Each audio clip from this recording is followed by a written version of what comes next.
ភាពវិសេសឯកខុសពីគេសាងសង់ឡើងជារាងពីរ៉ាមីតក្នុងលំនាំទម្រង់ប្រាសាទពីរ៉ាមីតនៃអរិយធម៌អេស៊ីបបុរាណ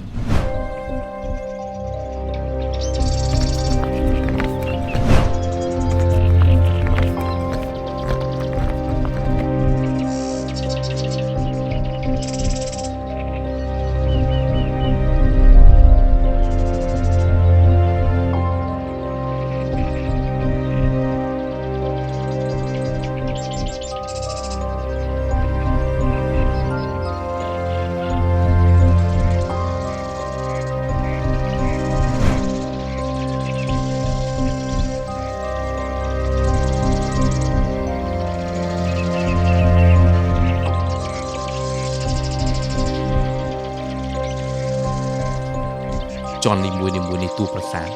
ប្រៀបបីដូចជាចក្រាននីមួយៗដែលជាមជ្ឈមណ្ឌលឬចំណុចប្រសពនៃប្រភពធម៌ពលជីវិតទើបដូនតាខ្មែរខំប្រឹងសាងសង់និងឆ្លាក់ចារប្រាសាទដ៏មានតម្លៃមួយនេះទុកជានិមិត្តរូបសម្រាប់ដាស់ស្មារតីនិងបង្ហាញផ្លូវដល់យើងជាកូនចៅជំនាន់ក្រោយ